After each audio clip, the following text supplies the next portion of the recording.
Uses of Great Men. Ralph Waldo Emerson. It is natural to believe in great men.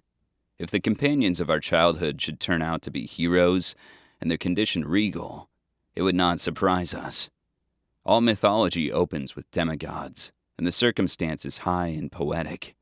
That is, their genius is paramount. In the legends of the Gautama, the first men ate the earth and found it deliciously sweet.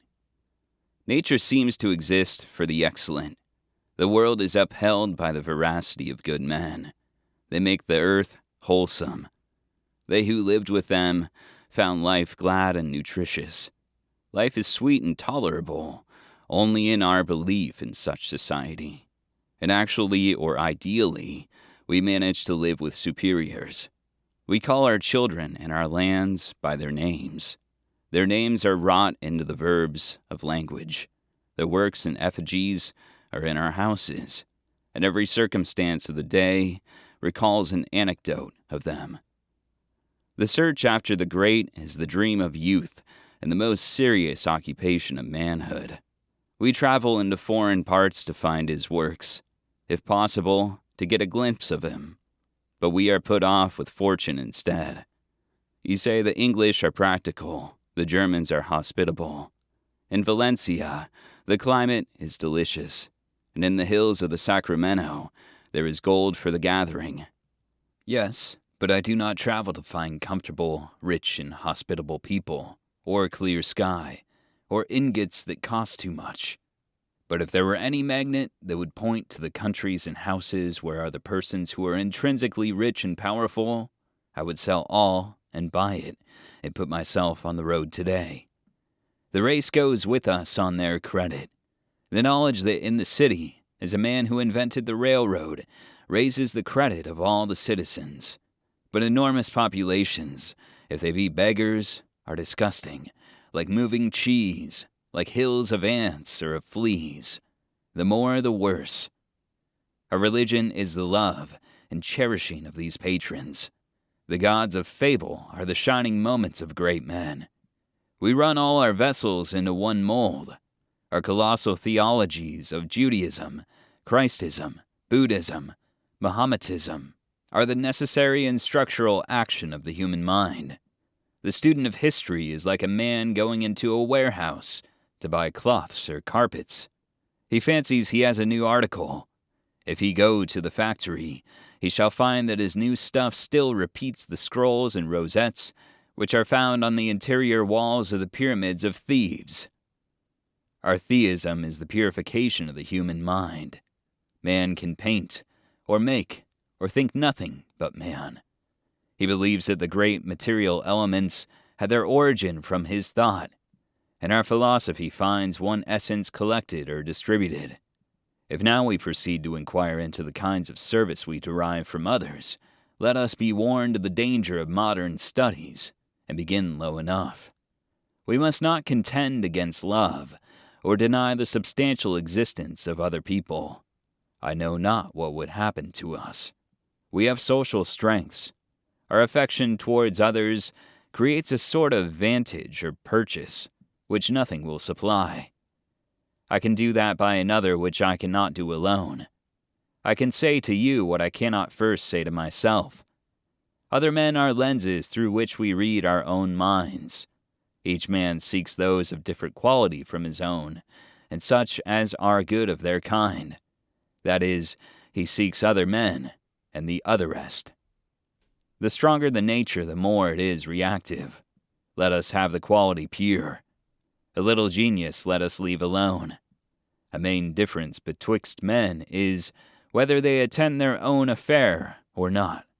Man is that noble endogenous plant which grows like the palm, from within, outward. His own affair, though impossible to others, he can open with celerity and in sport. It is easy to sugar to be sweet, and to nitre to be salt. We take a great deal of pains to waylay and entrap that which of itself will fall into our hands. I count him a great man who inhabits a higher sphere of thought, into which other men rise with labor and difficulty. He has but to open his eyes to see things in a true light, and enlarge relations, whilst they must make painful corrections and keep a vigilant eye on many sources of error. His service to us is of like sort. It costs a beautiful person no exertion to paint her image on our eyes, yet how splendid is that benefit! It costs no more for a wise soul to convey his quality to other men, and everyone can do his best thing easiest. Peu de moyens, beaucoup d'effets. He is great who is what he is from nature, and who never reminds us of others. But he must be related to us, and our life receive from him some promise of explanation. I cannot tell what I would know, but I have observed there are persons who, in their character and actions, answer questions which I have not skill to put. One man answers some questions which none of his contemporaries put, and is isolated. The past and passing religions and philosophies answer some other question. Certain men affect us as rich possibilities, but helpless to themselves and to their times. The sport, perhaps, of some instinct that rules in the air. They do not speak to our want, but the great are near. We know them at sight. They satisfy expectation and fall into place. What is good is effective, generative, makes for itself room, food, and allies. A sound apple produces seed, a hybrid does not. Is a man in his place, he is constructive, fertile, magnetic, inundating armies with his purpose, which is thus executed. The river makes its own shores, and each legitimate idea makes its own channels and welcome. Harvest for food, institutions for expression, weapons to fight with, and disciples to explain it. The true artist has the planet for his pedestal. The adventurer, after years of strife, has nothing broader than his own shoes. Our common discourse respects two kinds of use or service from superior men. Direct giving is agreeable to the early belief of men. Direct giving of material or metaphysical aid, as of health, eternal youth, fine senses, arts of healing, magical power, and prophecy. The boy believes there is a teacher who can sell him wisdom. Churches believe in imputed merit. But in strictness, we are not much cognizant of direct serving. Man is endogenous, and education is his unfolding. The aid we have from others is mechanical, compared with the discoveries of nature in us. What is thus learned is delightful in the doing, and the effect remains. Right ethics are central, and go from the soul outward. Gift is contrary to the law of the universe. Serving others is serving us. I must absolve me to myself. Mind thy affair, says the Spirit. Coxcomb, would you meddle with the skies or with other people? Indirect service is left. Men have a pictorial or representative quality, and serve us in the intellect. Bayman and Swedenborg saw that things were representative. Men are also representative. First, of things, and secondly, of ideas. As plants convert the minerals into food for animals, so each man converts some raw material in nature to human use. The inventors of fire, electricity, magnetism, iron, lead, glass, linen, silk, cotton, the makers of tools, the inventor of decimal notation, the geometer, the engineer, the musician, severally make an easy way for all through unknown and impossible confusions. Each man is, by secret liking, connected with some district of nature, whose agent and interpreter he is, as Linnaeus of plants, Huber of bees, Fries of lichens, von Mons of pears, Dalton of atomic forms, Euclid of lines, Newton of fluxions. A man is a center for nature, running out threads of relation through everything, fluid and solid, material and elemental. The earth rolls, every clod and stone comes to the meridian. So every organ, function, acid, crystal, grain of dust, has its relation to the brain. It waits long, but its turn comes.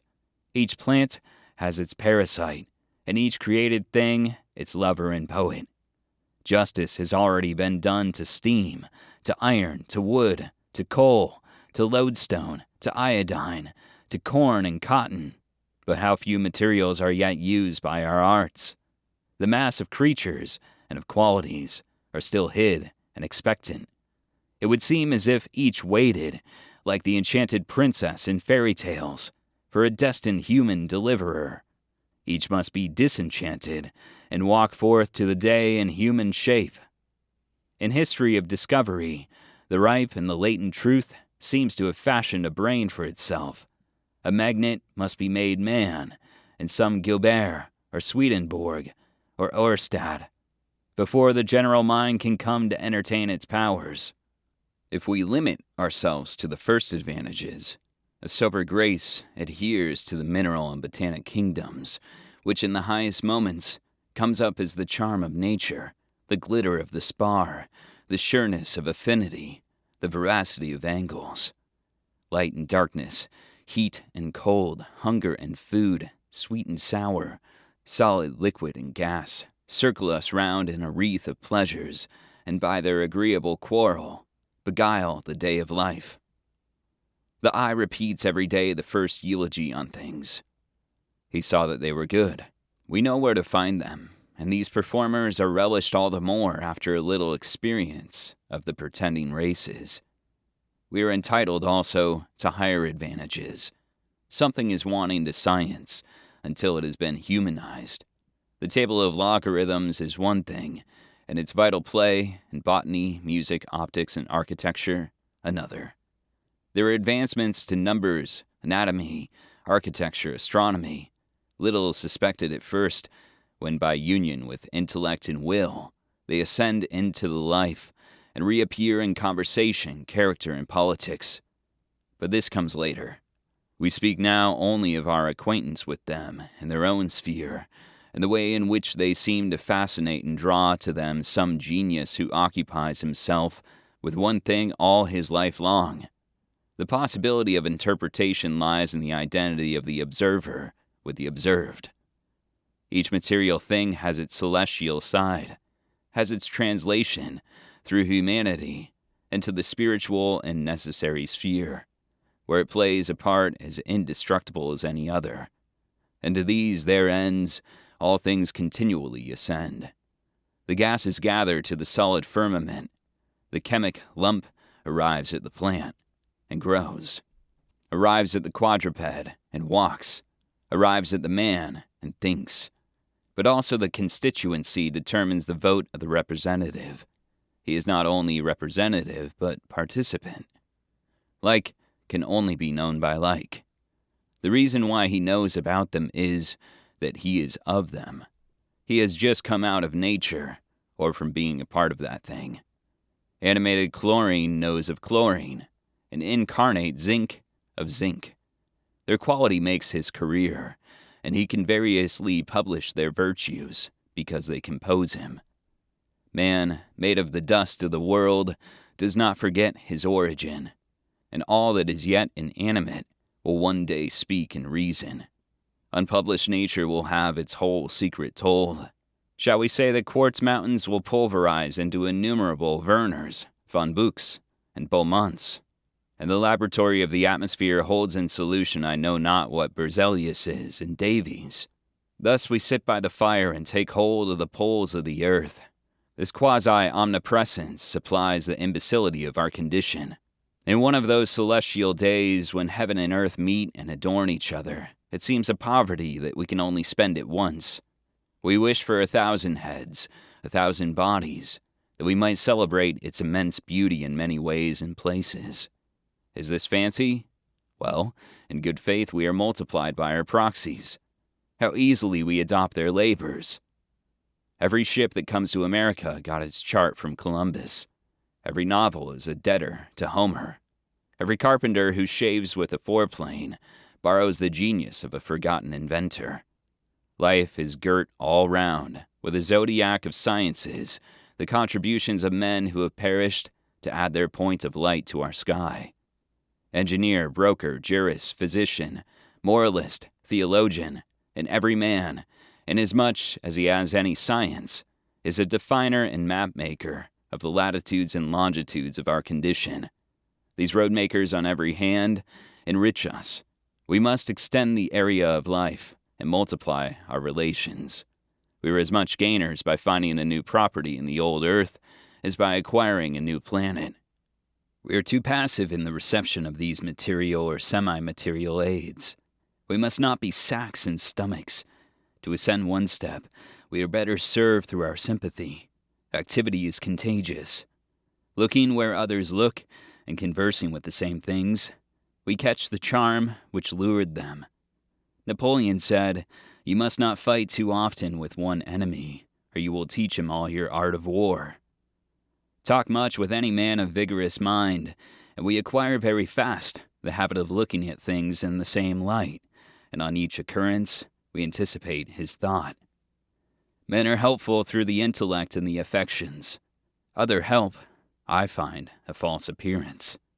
If you affect to give me bread and fire, I perceive that I pay for it the full price, and at last it leaves me as it found me, neither better nor worse.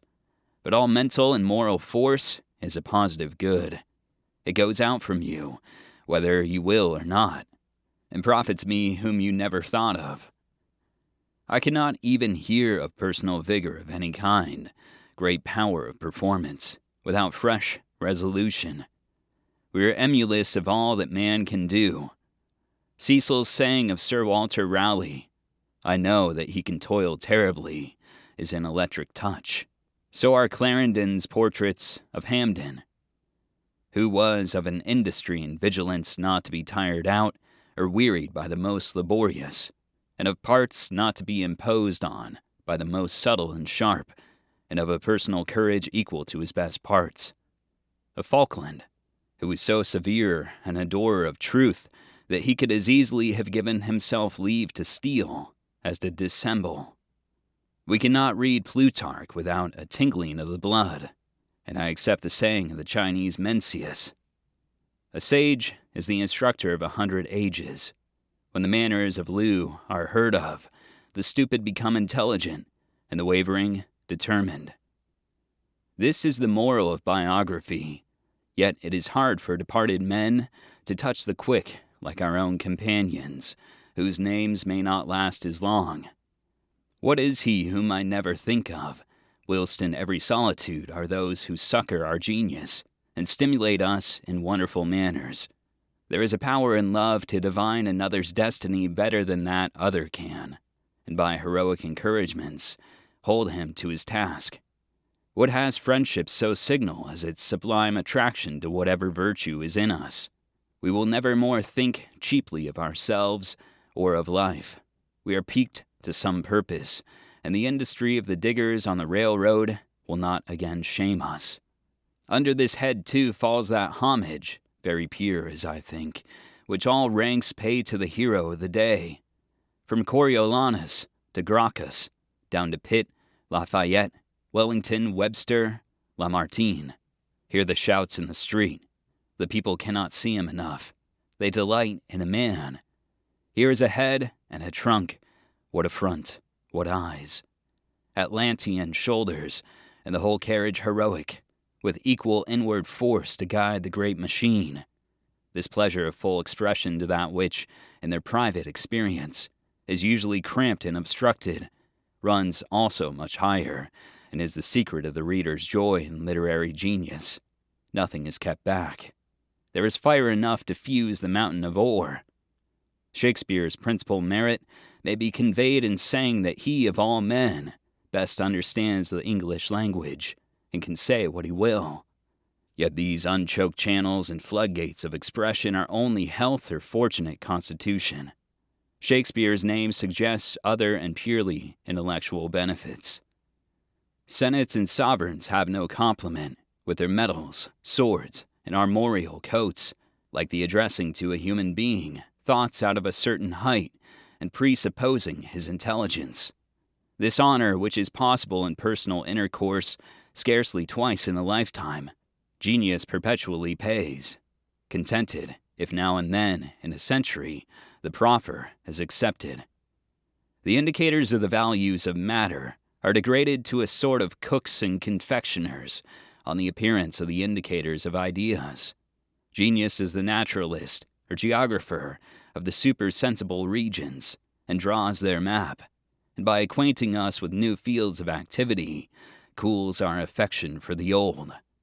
These are at once accepted as the reality, of which the world we have conversed with is the show. We go to the gymnasium and the swimming school to see the power and beauty of the body. There is a like pleasure and higher benefit from witnessing intellectual feats of all kinds, as feats of memory, of mathematical combination, great power of abstraction, the transmutings of the imagination, even versatility and concentration, as these acts expose the invisible organs and members of the mind, which respond, member for member, to the parts of the body. For we thus enter a new gymnasium and learn to choose men by their truest marks, taught with Plato to choose those who can, without aid from the eyes or any other sense, proceed to truth and to being. Foremost among these activities are the somersaults, spells, and resurrections wrought by the imagination. When this wakes, a man seems to multiply 10 times or 1,000 times his force. It opens the delicious sense of indeterminate size and inspires an audacious mental habit. We are as elastic as the gas of gunpowder, and a sentence in a book or a word dropped in conversation sets free our fancy, and instantly our heads are bathed with galaxies, and our feet tread the floor of the pit. And this benefit is real, because we are entitled to these enlargements, and once having passed the bounds, shall never again be quite the miserable pedants we were. The high functions of the intellect are so allied that some imaginative power usually appears in all eminent minds, even in arithmeticians of the first class, but especially in meditative men of an intuitive habit of thought. This class serve us so that they have the perception of identity and the perception of reaction. The eyes of Plato, Shakespeare, Swedenborg, Goethe never shut on either of these laws. The perception of these laws is a kind of meter of the mind. Little minds are little through failure to see them. Even these feasts have their surfeit. Our delight in reason degenerates into idolatry of the herald.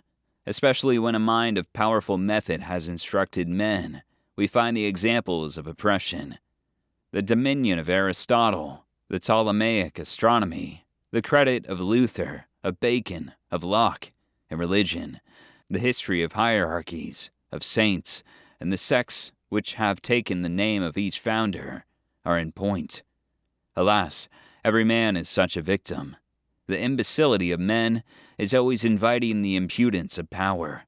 It is the delight of vulgar talent to dazzle and to blind the beholder. But true genius seeks to defend us from itself. True genius will not impoverish, but liberate, and add new senses. If a wise man should appear in our village, he would create, in those who converse with him, a new consciousness of wealth, by opening their eyes to unobserved advantages.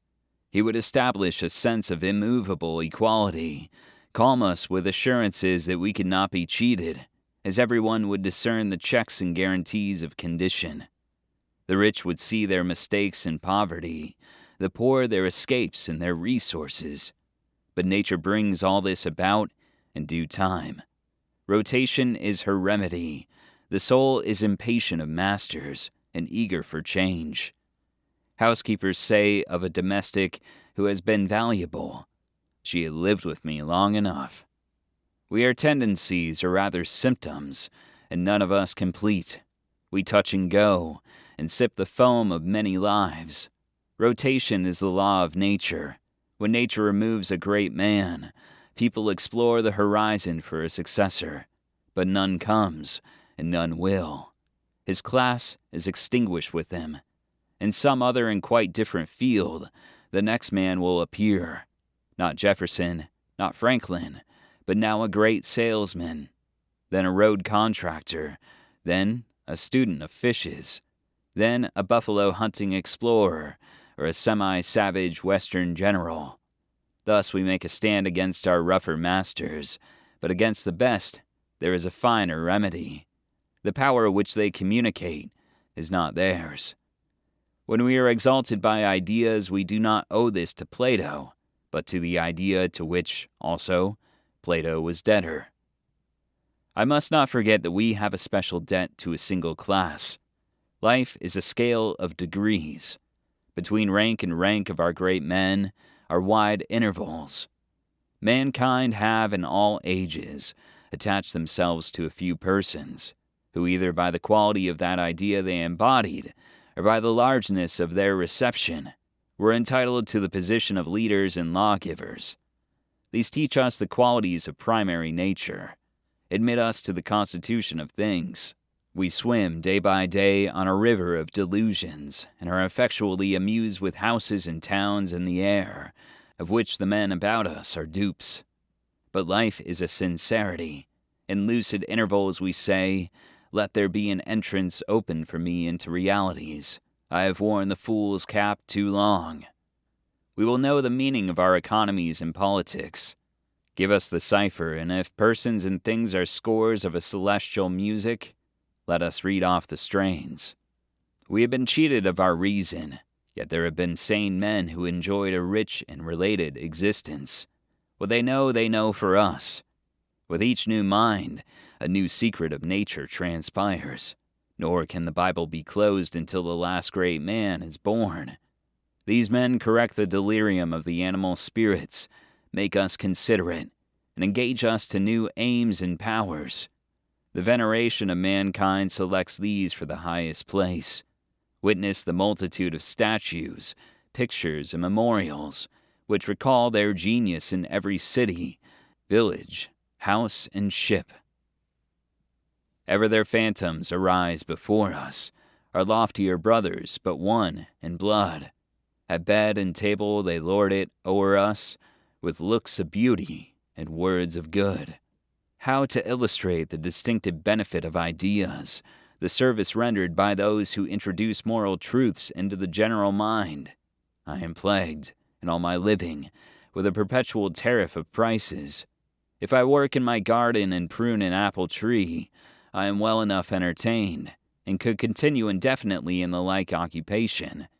But it comes to mind that a day is gone, and I have got this precious nothing done. I go to Boston or New York, and run up and down on my affairs. They are sped, but so is the day. I am vexed by the recollection of this price I have paid for a trifling advantage. I remember the peau d'âne, on which whoso sat should have his desire, but a piece of the skin was gone for every wish. I go to a convention of philanthropists. Do what I cannot keep my eyes off the clock. But if there should appear in the company some gentle soul who knows little of persons or parties, of Carolina or Cuba, but who announces a law that disposes these particulars, and so certifies me of the equity which checkmates every false player, bankrupts every self-seeker, and apprises me of my independence on any conditions of country, or time, or human body, that man liberates me. I forget the clock. I pass out of the sore relation to persons.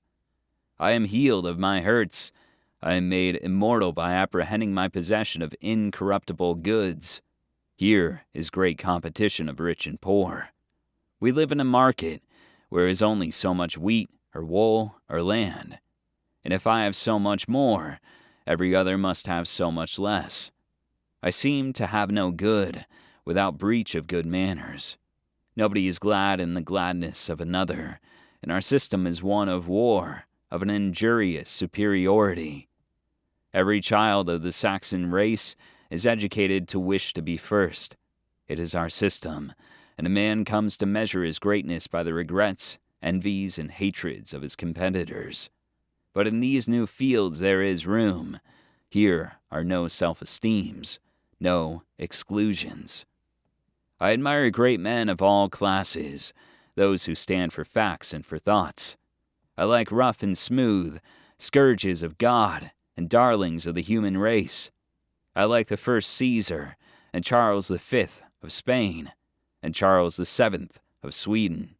Richard Plantagenet, and Bonaparte in France. I applaud a sufficient man, an officer equal to his office, captains, ministers, senators, like a master standing firm on legs of iron, well-born, rich, handsome, eloquent, loaded with advantages, drawing all men by a fascination into tributaries and supports of his power. Sword and staff, or talents sword-like or staff-like, carry on the work of the world. But I find him greater when he can abolish himself and all heroes by letting in this element of reason, irrespective of persons, this subtilizer, an irresistible upward force into our thought, destroying individualism, the power so great that the potentate is nothing. Then he is a monarch who gives a constitution to his people, a pontiff who preaches the equality of souls, and releases his servants from their barbarous homages, an emperor who can spare his empire. But I intended to specify, with a little minuteness, 2 or 3 points of service. Nature never spares the opium or nepenthe, but wherever she mars her creature with some deformity or defect, lays her poppies plentifully on the bruise, and the sufferer goes joyfully through life, ignorant of the ruin, and incapable of seeing it, though all the world point their finger at it every day. The worthless and offensive members of society, whose existence is a social pest, invariably think themselves the most ill-used people alive, and never get over their astonishment at the ingratitude and selfishness of their contemporaries. Our globe discovers its hidden virtues, not only in heroes and archangels, but in gossips and nurses. Is it not a rare contrivance that lodge the due inertia in every creature, the conserving, resisting energy, the anger at being waked or changed? Altogether independent of the intellectual force in each is the pride of opinion, the security that we are right. Not the feeblest grand dame, not a mowing idiot, but uses what spark of perception and faculty is left to chuckle and triumph in his or her opinion over the absurdities of all the rest. Difference from me is the measure of absurdity. Not one has a misgiving of being wrong. Was it not a bright thought that made things cohere with this bidding men, fastest of cements? But in the midst of this chuckle of self-gratulation, some figure goes by which Thersites, too, can love and admire. This is he that should marshal us the way we were going. There is no end to his aid. Without Plato, we should almost lose our faith in the possibility of a reasonable book. We seem to want but one, but we want one. We love to associate with heroic persons, since our receptivity is unlimited, and with the great, our thoughts and manners easily become great. We are all wise in capacity, though so few in energy. There needs but one wise man in a company, and all are wise, so rapid is the contagion. Great men are thus a collyrium to clear our eyes from egotism and enable us to see other people in their works. But there are vices and follies incident to whole populations and ages. Men resemble their contemporaries, even more than their progenitors. It is observed in old couples, or in persons who have been housemates for a course of years, that they grow alike, and if they should live long enough, we should not be able to know them apart. Nature abhors these complacences, which threaten to melt the world into a lump, and hastens to break up such maudlin agglutinations. The like assimilation goes on between men of one town, of one sect, of one political party, and the ideas of the time are in the air, and infect all who breathe it. Viewed from any high point, this city of New York, yonder city of London, the Western civilization, would seem a bundle of insanities. We keep each other in countenance, and exasperate by emulation the frenzy of the time. The shield against the stingings of conscience is the universal practice, or our contemporaries. Again, it is very easy to be as wise and good as your companions. We learn of our contemporaries what they know, without effort, and almost through the pores of the skin. We catch it by sympathy, or as a wife arrives at the intellectual and moral elevations of her husband. But we stop where they stop. Very hardly can we take another step.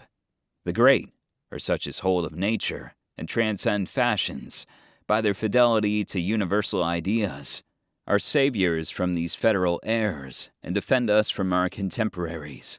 They are the exceptions which we want, where all grows alike. A foreign greatness is the antidote for cabalism.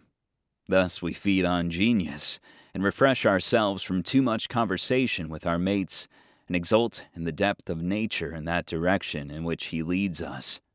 What indemnification is one great man for populations of pygmies?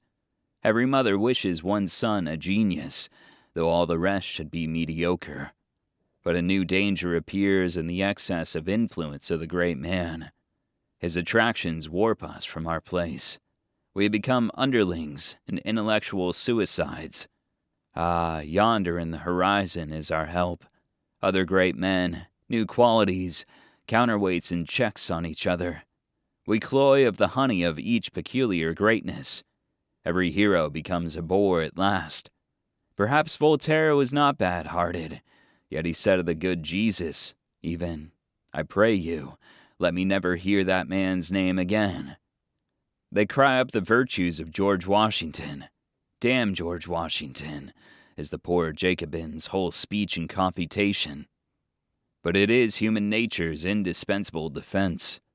The centripetence augments the centrifugence. We balance one man with his opposite, and the health of the state depends on the seesaw. There is, however, a speedy limit to the use of heroes. Every genius is defended from approach by quantities of unavailableness. They are very attractive, and seem at a distance our own, but we are hindered on all sides from approach. The more we are drawn, the more we are repelled. There is something not solid in the good that is done for us. The best discovery the discoverer makes for himself. It has something unreal for his companion, until he too has substantiated it. It seems as if the deity dressed each soul which he sends into nature in certain virtues and powers not communicable to other men, and sending it to perform one more turn through the circle of beings, wrote, "Not transferable," and "Good for this trip only," on these garments of the soul. There is somewhat deceptive about the intercourse of minds. The boundaries are invisible, but they are never crossed. There is such good will to impart, and such good will to receive, that each threatens to become the other, but the law of individuality collects its secret strength. You are you, and I am I, and so we remain. For nature wishes everything to remain itself, and whilst every individual strives to grow and to exclude and grow, to the extremities of the universe, and to impose the law of its being on every other creature, nature steadily aims to protect each against each other. Each is self-defended.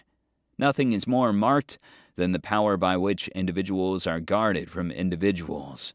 In a world where every benefactor becomes so easily a malefactor, only by continuation of his activity into places where it is not due, where children seem so much at the mercy of their foolish parents, and where almost all men are too social and interfering.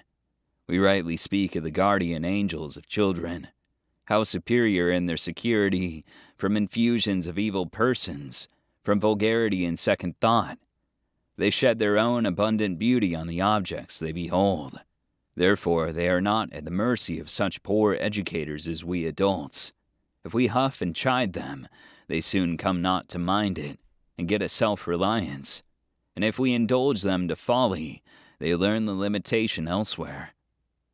We need not fear excessive influence. A more generous trust is permitted. Serve the great. Stick at no humiliation. Grudge no office thou canst render. Be the limb of their body, the breath of their mouth. Compromise thy egotism. Who cares for that, so thou gain aught wider and nobler? Never mind the taunt of Boswellism. The devotion may easily be greater than the wretched pride which is guarding its own skirts. Be another, not thyself, but a Platonist, not a soul but a Christian, not a naturalist but a Cartesian, not a poet but a Shakespearean. In vain, the wheels of tendency will not stop, nor will all the forces of inertia, fear, or of love itself hold thee there. On and forever onward. The microscope observes a monad or wheel insect among the infusories circulating in water. Presently a dot appears on the animal, which enlarges to a slit, and it becomes two perfect animals. The ever-proceeding detachment appears not less in all thought and in society. Children think they cannot live without their parents, but long before they are aware of it, the black dot has appeared, and the detachment taken place. Any accident will now reveal to them their independence. But great men, the word is injurious. Is their caste? Is their fate? What becomes of the promise to virtue? The thoughtful youth laments the superfetation of nature. Generous and handsome, he says, is your hero, but look at yonder poor Paddy, whose country is his wheelbarrow. Look at his whole nation of Paddies. Why are the masses from the dawn of history down food for knives and powder?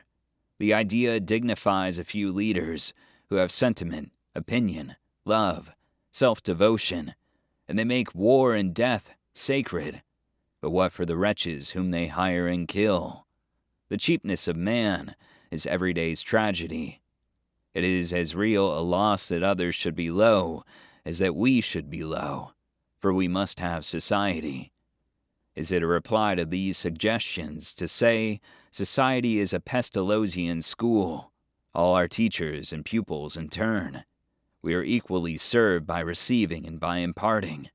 Men who know the same things are not long the best company for each other, but bring to each an intelligent person of another experience, and it is as if you let off water from a lake by cutting a lower basin.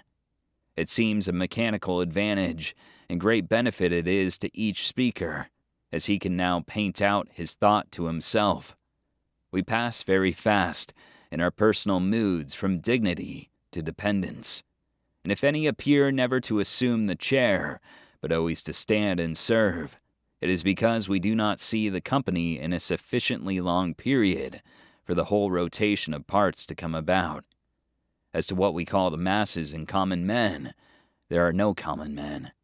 All men are at last of a size, and true art is only possible on the conviction that every talent has its apotheosis somewhere. Fair play and an open field, and freshest laurels to all who have won them, but heaven reserves an equal scope for every creature. Each is uneasy until he has produced his private ray unto the concave sphere, and beheld his talent also in its last nobility and exaltation.